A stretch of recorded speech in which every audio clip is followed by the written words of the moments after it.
As we head into 2022, fertilizer is very much on our minds. In this video message, we catch up with Glanbia Ireland's Senior Sustainability Manager, Thomas Ryan, who will talk to us about the measures that can be taken to reduce fertilizer costs.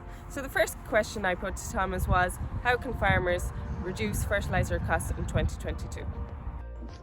So the first thing we can do is make sure that we have up-to-date soil samples on the farm. Where the soil samples are in place, then a nutrient management plan can be developed, and with this nutrient management plan we can target paddocks based on their lime, their slurry and their fertilizer requirements.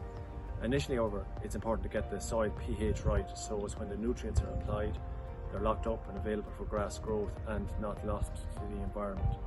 In that context, we're all striving to achieve a soil pH on grassland of 6.3 approximately.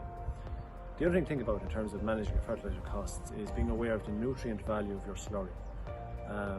So typically 1,000 gallons of slurry is the same as one bag of 9,532 when it comes to NPs and Ks. And if you target the slurry on your silage ground to address the P's and K's, it's the cheapest way of addressing the P's and K's on the silage ground. Thomas, you talked about the importance of having up-to-date soil samples. What are the key steps to soil sampling and when should these be taken? So now is a good time to take soil samples, and indeed any time between September and March typically.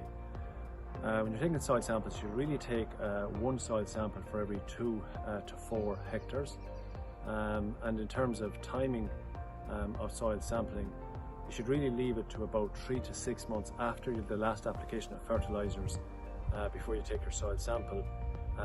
Taking your samples every 3 to 5 years. However, remember, if you're in derogation, there is a requirement for you to take soil samples every 4 years. The other thing then to think about is the pattern or the way in which you take your soil samples, usually in a W-type shape across the sampling area, and avoiding the mucky areas or the look around gateways, taking about 20 core samples for the sample area, usually at a depth of about 10 centimetres. You also spoke about getting the pH right through liming. When is the best time to apply lime? So the best time to spread lime is late autumn, early spring. You should avoid spreading lime during the grazing season. Ground limestone should only be spread on silage ground in the autumn, or at least 3 months before silage is cut. I really hope you found this discussion useful. On Glanbia Connect's YouTube channel, you can find a recent talk given by soils expert David Wall on building soil fertility and nutrient use efficiency. Thanks to Thomas and to you, and Merry Christmas.